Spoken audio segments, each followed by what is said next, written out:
Assalamualaikum warahmatullahi wabarakatuh. Perkenalkan, nama saya Lisa Marsalinda dengan NIM L0412111049. Pada kesempatan ini, saya akan mempresentasikan beberapa jurnal yang bermateri tentang migrasi atau ruaya. Migrasi merupakan sebuah proses yang mendorong migran untuk kembali ke wilayah di mana migrasi dimulai, tempat untuk bereproduksi, menemukan makanan, tempat yang memiliki iklim yang mendukung kelangsungan hidupnya. Pada jurnal pertama, yaitu penggunaan kimia otolit dan telemetri akustik untuk menjelaskan kontingen migrasi di Barramundi Calcalifer akhir. Perilaku yang terkait dengan perkawinan dan reproduksi adalah penentu utama karakteristik evolusi, ekologi, dan perilaku spesies dan dapat sangat bervariasi di antara individu dalam spesies.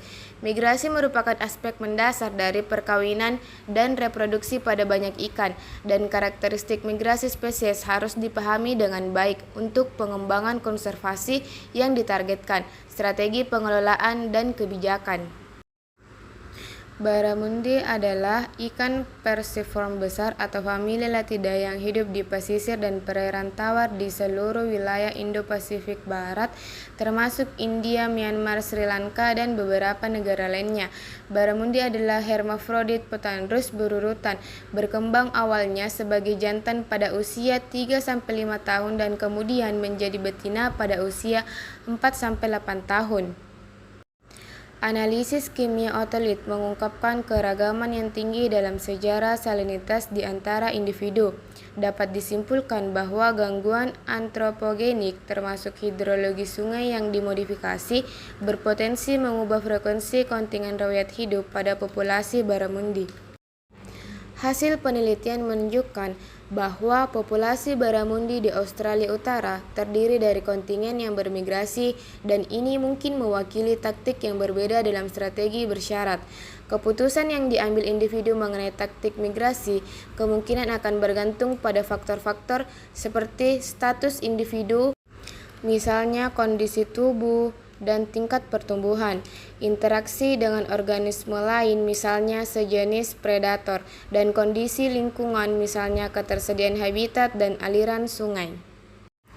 Karena pilihan taktik migrasi bergantung setidaknya sebagian pada kondisi lingkungan, gangguan antropogenik terhadap ekosistem perairan berpotensi memengaruhi frekuensi kontingen migrasi dalam populasi barramundi, dan dengan demikian memengaruhi serangkaian proses demografis. Pada jurnal kedua, yaitu pola pergerakan Barramundi Calcalifer akhir, disimpulkan dari senyawa strontium dan kalsium dalam otolit menunjukkan non-partisipasi dalam pemijahan. Barramundi adalah ikan yang memiliki berat mencapai lebih dari 20 kg dan merupakan spesies terbesar di air tawar yang mencapai sungai di Australia Utara dan Papua Nugini Selatan yang berdekatan.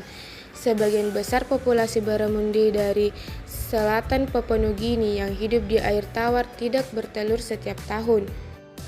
Semua ikan forever dianalisis dengan senyawa strontium dan kalsium matang secara seksual setidaknya selama 4 tahun, dan sebagian besar tidak melakukan lebih dari 1 kali migrasi ke laut dan kembali.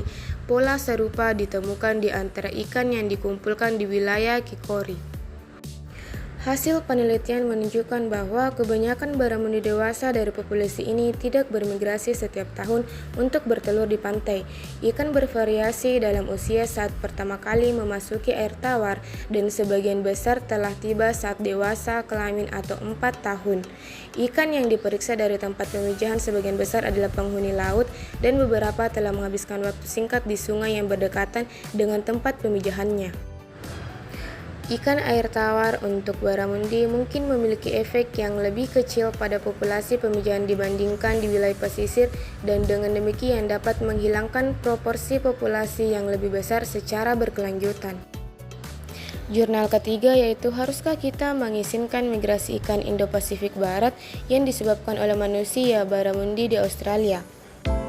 Jadi, beberapa ahli biologi telah menyatakan keprihatinan terhadap kemungkinan dampak genetik dari translokasi antara stok Barramundi Calcalifer di Australia.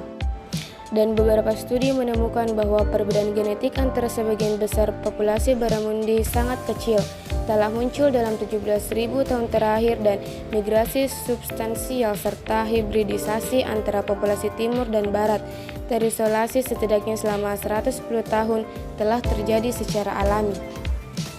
Beberapa dukungan fenotip untuk perbedaan genetik kecil ini dapat disimpulkan dari kurangnya adaptasi terhadap suhu dalam respon pertumbuhan dan kelangsungan hidup stok yang terpisah jauh, berdasarkan tingkat diferensi genetik yang rendah dan tingkat aliran gen yang tinggi antar populasi dengan sedikit bukti adaptasi lokal.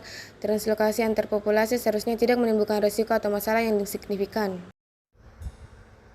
Nah, adapun faktor-faktor dalam ruaya terdiri dari dua, yaitu faktor dalam dan faktor luar, di mana faktor luar merupakan faktor-faktor lingkungan yang dapat mempengaruhi secara langsung dan tidak langsung memegang peranan di dalam aktivitas ruaya ikan.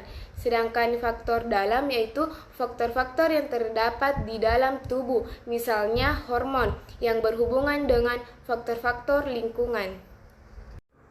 Mungkin itu saja yang dapat saya sampaikan. Assalamualaikum warahmatullahi wabarakatuh.